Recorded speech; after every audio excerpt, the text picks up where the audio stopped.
Mesdames et messieurs, bonjour, ravi de vous retrouver. Une nouvelle édition de Midi au Caire. Le président Abdel Fattah al-Sisi a tenu dimanche une réunion regroupant les autorités chargées de la mise en exécution des projets de l'autorité du génie militaire des forces armées. Le président a examiné l'état d'avancement des projets routiers et fonciers à travers la République, notamment les projets de la nouvelle capitale administrative. Un commentaire.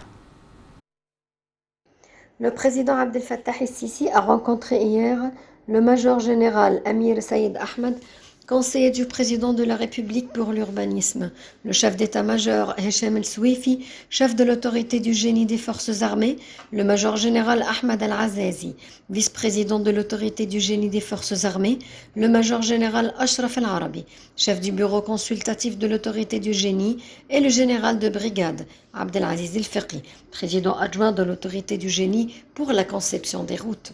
Le porte-parole présidentiel a déclaré que la réunion a porté sur le suivi de la situation exécutive d'un certain nombre de projets de l'autorité d'ingénierie au niveau de la République, en particulier dans les secteurs des routes, des ponts, des projets de construction et d'architecture, en plus des projets de la nouvelle capitale administrative. Dans ce contexte, les efforts du développement de l'Institut Nasser de traitement ont été revus par l'ajout de nouveaux bâtiments, l'évolution des bâtiments de base existants, la création de nouveaux départements et spécialisations médicaux, l'augmentation de la capacité d'accueil de l'Institut de 1000 lits supplémentaires, en plus d'augmenter le nombre de salles d'opération chirurgicaux et d'unités rénales, ainsi que les installations de services en coopération avec le ministère de la Santé, où le chef de l'État a dirigé la transformation de l'Institut en une cité médicale intégrée, ainsi que l'augmentation de la capacité d'absorption de l'Institut et l'amélioration de l'efficacité de son infrastructure en ayant recours aux expériences de consultants internationaux dans ce domaine, tout en mettant en considération que l'Institut est l'un des piliers les plus importants du système de santé en Égypte. De même, on a passé en revue le processus de développement des routes et des axes au Caire, surtout l'axe Hasabal al-Kafraoui d'une longueur de 17 km qui relie le Rocade au sud de l'axe d'Al-Mouchir Tantaoui avec la région de Maadi, en plus de l'axe des civilisations en le reliant à l'axe Yasser Rizq qui reliera le centre-ville et le route Salah Salim au plateau de Muqattam, ainsi que le développement de l'axe Gamal Abdel Nasser en tant que l'un des axes les plus importants du Nouveau Caire, avec une longueur de 17 km. Le chef du gouvernement, Mostafa Madbouli, a effectué une tournée dans la ville de Wadi al-Natroun, au gouvernorat de Bahira, où il a inspecté les projets de l'initiative présidentielle Une vie décente. Madbouli était accompagné d'un nombre de ministres et de hauts responsables. La première phase de l'initiative présidentielle pour développer les villages égyptiens regroupe 6 centres dans le gouvernorat de Bahira. Dans son allocution prononcée sur les développements des projets nationaux dans le gouvernorat, le gouverneur de Bahira, Hichem Amna, a déclaré que 8868 projets avaient été exécutés à Bahira et qui ont changé la vie dans le gouvernorat.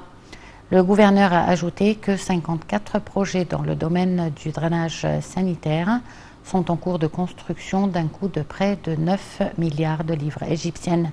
Il a indiqué que 57 projets dans le domaine des routes et des ponts avaient été achevés. Et pour parler plus en détail de cette initiative, nous avons en ligne Dr Raouf Ghafar, économiste. Bonjour docteur. Bonjour. Alors, on va aujourd'hui particulièrement parler de l'initiative Une vie décente au gouvernorat de Bahira. Qu'est-ce que vous pouvez nous en dire?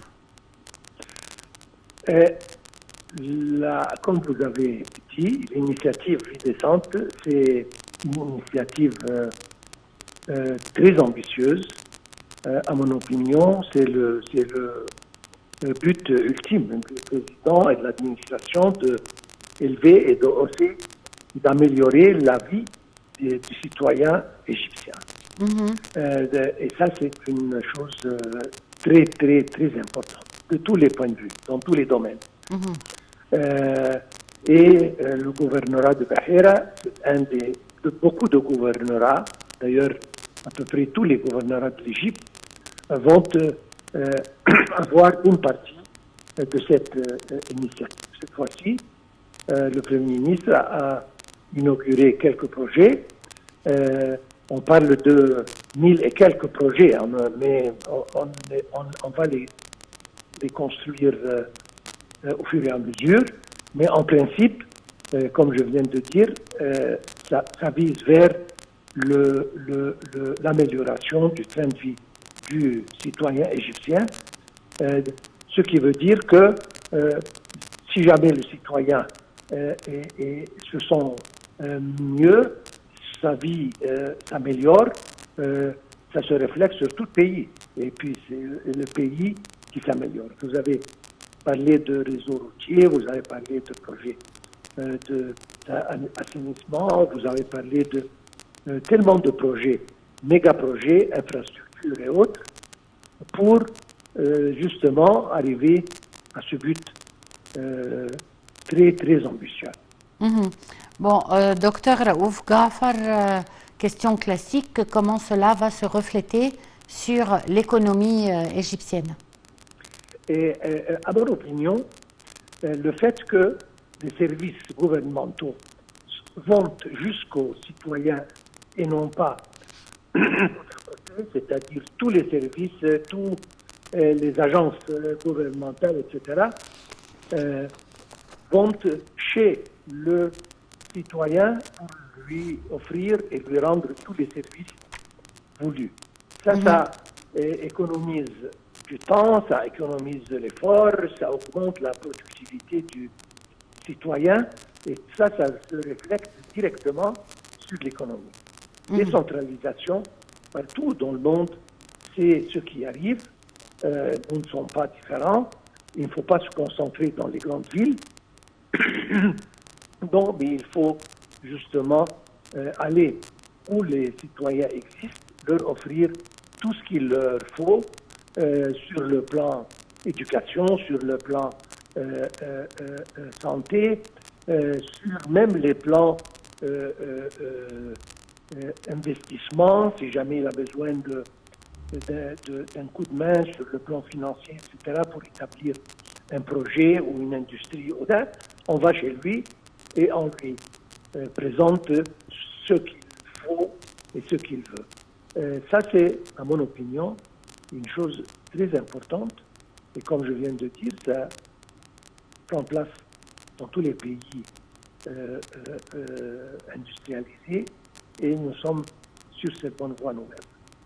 Docteur Raouf Ghafar, je vous remercie beaucoup pour cette intervention et on poursuit avec nos nouvelles. La ministre de la Coopération internationale, Rania Al-Machot, s'est réunie avec Madame Sanda Ojiambo, sous-secrétaire générale chargée du Pacte mondial des Nations Unies. Les deux responsables ont examiné les aspects de coopération entre le gouvernement égyptien et le Pacte mondial des Nations Unies, ainsi que l'accroissement du volume des investissements du secteur privé. Un commentaire. La ministre de la Coopération internationale, Rania Al-Machot, a examiné hier avec Sanda Ojiambo, sous-secrétaire général du Pacte mondial des Nations Unies, la coopération commune, la promotion des investissements du secteur privé à la lumière des réunions de l'Assemblée générale de l'ONU en septembre prochain, ainsi que le renforcement de la coopération sud-sud et du rôle du Pacte mondial dans la promotion de l'émission des obligations dites bleues.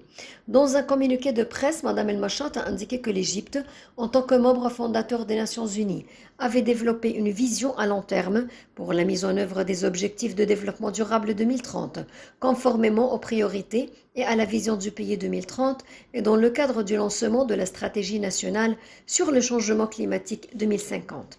L'Égypte a déterminé une liste de projets d'atténuation et d'adaptation au changement climatique pour financer des projets gouvernementaux verts dans les domaines de l'énergie, de l'alimentation et de l'eau. Elle a noté que cette liste serait un modèle au niveau régional et international dans le but de soutenir les efforts mondiaux pour accélérer la transition vers une économie verte, établir des modèles économiques résilients et durables, renforcer le financement climatique, ouvrir des horizons d'investissement privé afin de participer à la mise en œuvre des projets d'atténuation et d'adaptation au changement climatique et des objectifs de développement durable.